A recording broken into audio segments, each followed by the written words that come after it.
喂，你在找我？这次是，那你最好跑快一点。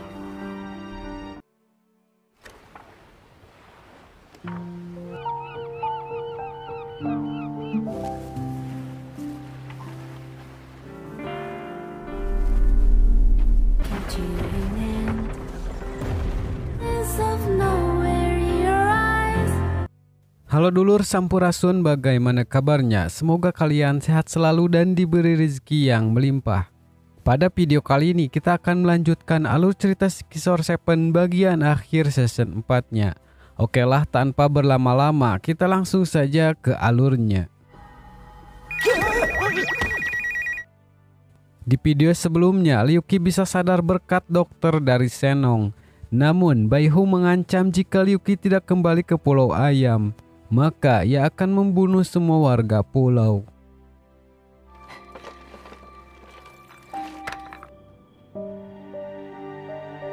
Kemudian cerita berlanjut yang memperlihatkan Jiang pergi ke dokter beruang. Ia memintanya untuk mengobati gigi merah. Meski gigi merah termakan kejahatan iblis darah, Jiang masih tetap peduli padanya. Namun di sana dokter tidak bisa menyelamatkannya karena darahnya berbeda dari orang biasa. Ia hanya bisa membuatnya bertahan hidup selama seminggu.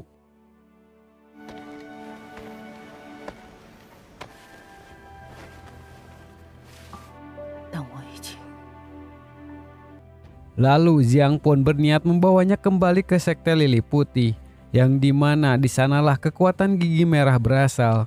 Saat perjalanan, Jiang mengingat masa-masa saat bersamanya dulu.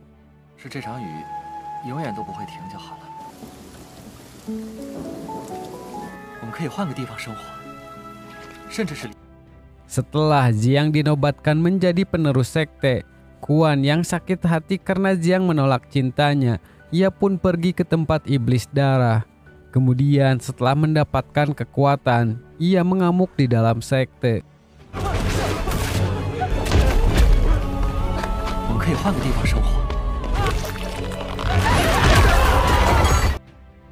Dan ketua sekte tidak bisa mengampuni perbuatannya.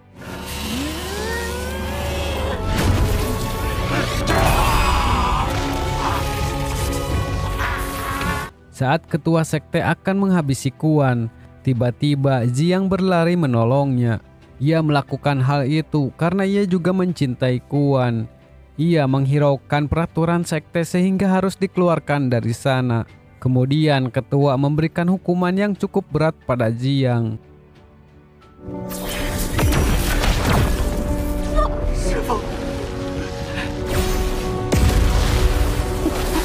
Hukuman itu membuat Jiang kehilangan sebagian kekuatan dan menjadi tua.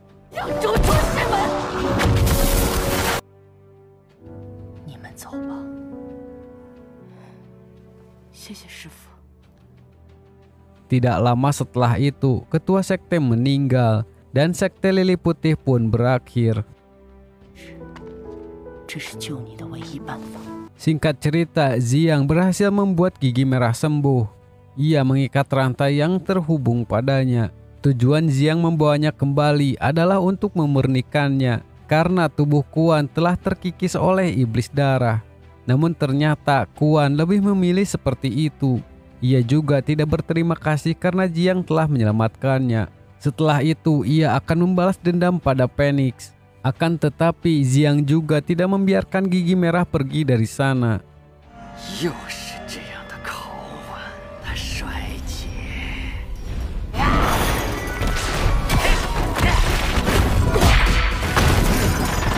Namun tidak mudah untuk mengalahkan gigi merah. Meski sebelum itu Jiang menciumnya untuk mendapatkan kekuatan.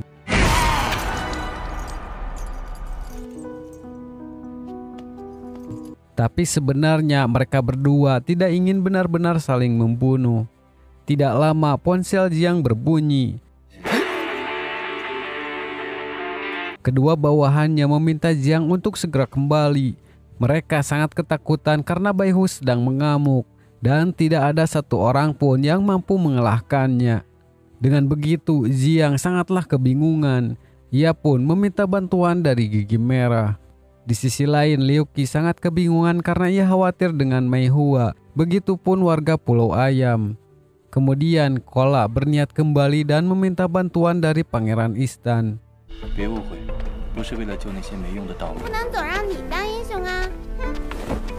Meski ia bersedia, tapi bukan untuk menyelamatkan warga. Ia hanya ingin menunjukkan pada orang-orang dari Xuanwu betapa kuatnya teknologi dari negara Istan. Lalu dokter menyarankan Liu Qi agar tidak berlarian sembarangan.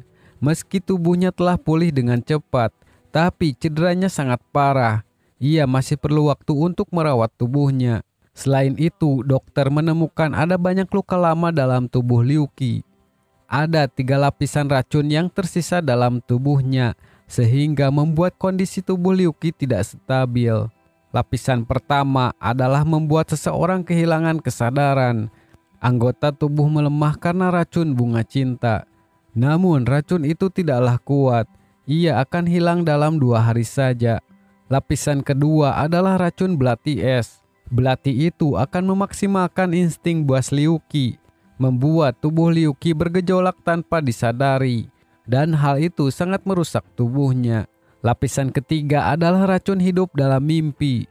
Racun ini bisa membuat seseorang lupa masa lalu, juga akan menyebabkan amnesia. Namun dokter merasa keheranan karena racun itu sudah lama berada di tubuh Liu Qi. Di sana Liu Qi bertanya apakah ia akan mendapatkan ingatan masa lalunya. Mendengar hal itu, Dabao menjadi sangat khawatir. Kemudian Zhang Men bersedia membantu Liu Qi agar bisa mendapatkan ingatan masa lalunya.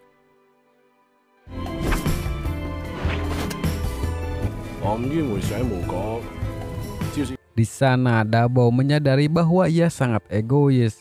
Ia selalu berusaha menghentikan Liu Qi yang ingin mengembalikan ingatannya. Semata-mata hanya ingin Liu Qi tetap seperti itu. Tapi sekarang Dabao merelakan Liu Qi mendapatkan yang ia inginkan.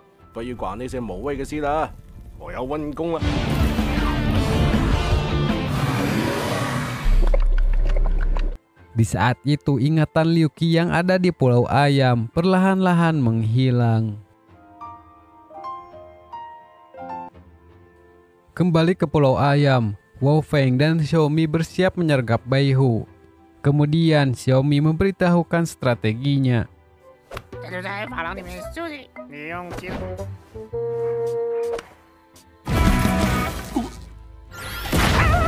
Melihat kekuatan Bai Hu yang sangat mengerikan, semua prajurit mereka pun kabur.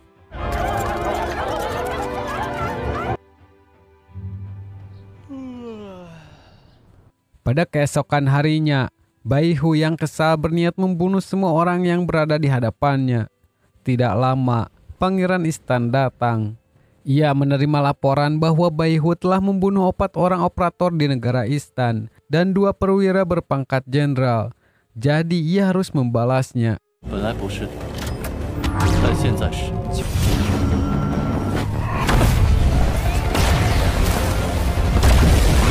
Akan tetapi mengalahkan Bai Hu tidaklah mudah. Meski pangeran sudah mengeluarkan banyak energi, serangannya hanya sia-sia saja. Di saat ia akan menghabisi pangeran, tidak lama Kola datang menghentikannya. Ia meminta waktu 1 hari agar pangeran bisa mengalahkan Bai Hu. Karena sedang gabut, Bai Hu pun memberikan mereka kesempatan. Kola mengingatkan pangeran tentang batu energi dari pulau itu. Saat ini mereka memberikan izin pada pangeran untuk menggunakannya. Bawahan Jiang juga mengatakan mereka ingin pangeran mengulur waktu sebelum Jiang datang.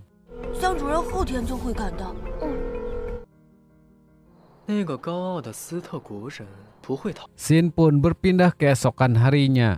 Terlihat pangeran sudah siap melawan Bai Hu dengan senjata barunya. Akan tetapi semua serangannya masih belum bisa melukai Bai Hu. Di sisi lain, bawahan Jiang terus menelpon meminta bantuan. Tidak lama, Kola menghentikan Bai Hu.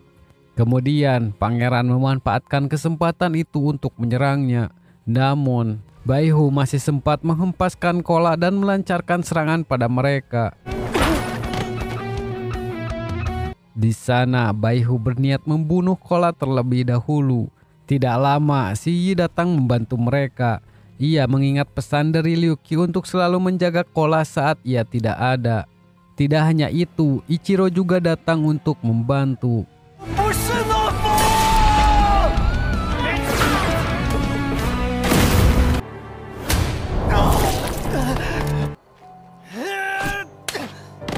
Meski Ichiro dibuat babak belur, ia masih terus bangkit. Karena ia tidak ingin lagi disebut pengecut. Dari sebelumnya ia tidak bisa berbuat apa-apa meski assassin terendah terluka. Kemudian bawahan Jiang mencoba membantu Ichiro sehingga ia mendapatkan kesempatan untuk menyerang. Tapi hal itu malah membuat Baihu semakin kesal. Di saat semua orang sudah pasrah, tiba-tiba Gigi Merah datang menghentikannya.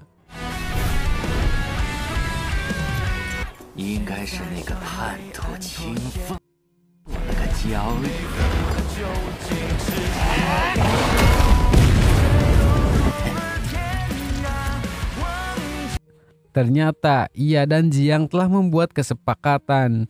Demi melindungi warga, Jiang membuka segel lili putih di tubuhnya.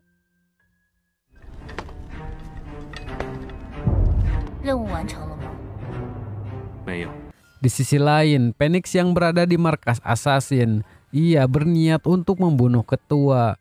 Pada awalnya ia diremehkan oleh mereka, tapi ia tahu kelemahan dari si ketua. Selama tidak ada assassin bayangan lain di sekitarnya, ia sangat yakin bisa membunuhnya. Phoenix lah yang mengatur rencana agar semua assassin bayangan mengejar Liu Qi. Setelah sekian lama ia masuk anggota assassin, ia sudah menantikan kesempatan tersebut. Di saat serangan Phoenix ditunjukkan pada ketua, tidak lama pelayan ketua dengan cepat menyerangnya. Phoenix sedikit terkejut karena pergerakan wanita itu sangat cepat. Pelayan itu biasanya hanyalah utusan saja, tapi soal kecepatan ia lebih dari para assassin lain.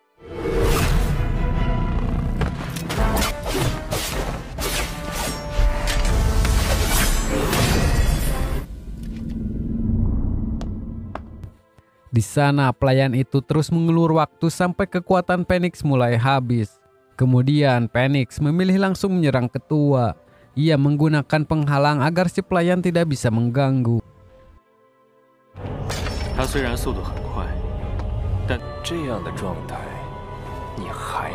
Phoenix mengatakan 10 tahun lalu ada kerajaan kecil yang bernama Qingyun. Demi mendapatkan harta nasional kerajaan itu, organisasi assassin menyusup dan membunuh keluarga kerajaan, dan mereka dipimpin langsung oleh si ketua. Tapi si ketua tidak menduga di kerajaan itu ada seorang ahli pedang yang bisa mematahkan satu lengannya. Meski ia telah mati, ia mempunyai seorang murid. Sebelum kematiannya, ia memberitahu satu kelemahan si ketua, dan murid itu adalah Phoenix. Jadi sekarang Phoenix akan membalaskan dendam untuk ayah, guru, dan semua orang dari kerajaan Qingyun. Di sana ketua menunjukkan sosok yang sebenarnya. Kekuatannya cukup membuat Phoenix kewalahan.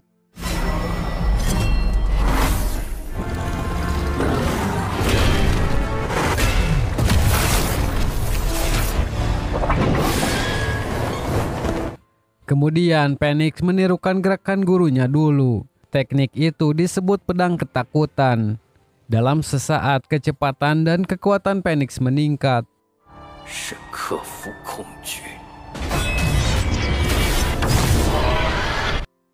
Namun sialnya ketika penghalangnya hilang, pelayan itu dengan cepat menahan serangan Phoenix. Yang ternyata pelayan itu adalah sebuah robot dari Istan. Tidak lama pelayan memperlihatkan keadaan Mei Hua yang sudah parah. Belum lagi Manjusaka masih ingin membunuhnya. Tapi Phoenix tidak memperdulikan hal itu. Ia tetap menyerang mereka.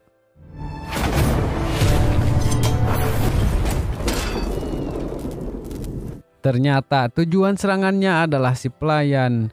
Kemudian ia pergi menuju tempat Mei Hua.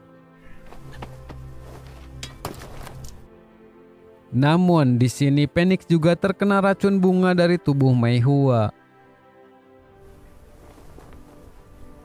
师傅， 有些事我要告诉你。 Dalam pertarungan tadi, sebenarnya Phoenix sudah tidak ada lagi kesempatan untuk menang. Tapi ia beruntung karena ketua lebih takut mati daripada Phoenix. Ia memberitahu Mei Hua bahwa ia berasal dari kerajaan Qingyun. Bergabung dengan organisasi hanyalah untuk balas dendam. Tapi kesempatan untuk bertemu dengan pemimpin tidaklah mudah. Seringkali ia diawasi oleh asasin lain. Ia ingin membuat rencana agar bisa 1 lawan 1 dengan ketua. Dengan begitu, ia bisa yakin mengalahkannya. Ketika melihat Liu Qi bertarung dengan gigi merah, ia memanfaatkan kesempatan itu untuk menyempurnakan rencana. Ketika Liu Qi tiba di Xuanwu, ia memanfaatkan kepercayaan Mei Hua untuk menusuk Liu Qi. Liu Qi yang buas pasti akan mengundang semua asasin lain memburunya. Saat itulah peluang tepat bagi Phoenix untuk membunuh si ketua. Tapi sekarang kesempatan balas dendamnya telah gagal. Ia menjadikan Mei Hua seorang murid dan mengajarinya aliran 2 pedang. Hanya untuk meyakinkan orang-orang bahwa ia adalah pewaris aliran 2 pedang. Demi menyembunyikan identitas sebagai putra Raja Qingyun. Sekarang Phoenix akan mengajari Mei Hua teknik pedang terkuat kerajaan Qingyun. 都是双刀流的刀法。 Setelah mengajari semuanya, ia menyuruh Mei Hua pergi ke arah utara Xuanwu. Di sana ada seseorang yang akan bisa mengajari Mei Hua. 在玄武国的北方，还有 Tidak lama beberapa asasin tengah memburunya. Kemudian ia harus menghadapi asasin bayangan lainnya.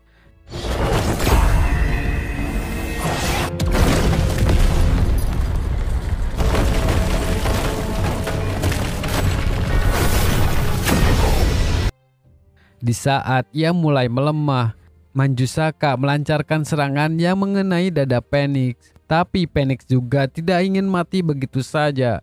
Ia kembali membalasnya. Namun tidak lama, si ketua juga berada di sana. Ia sangat siap untuk membunuh Phoenix. Di saat itu, Phoenix mengingat saat bersama gurunya dulu. Ia bertanya jika mati karena menyelamatkan yang lemah, mungkin itu percuma saja. Tapi gurunya mengatakan hidup itu tak seperti bermain catur. Ia tidak boleh berpikir seperti itu. Ternyata perjalanan Liu Qi masihlah panjang. Jadi kita nantikan keseruan ceritanya di season 5. Mohon maaf jika ada kesalahan dalam konten ini. Kritik dan saran silahkan di kolom komentar. Saya pamit undur diri sekian dan terima kasih.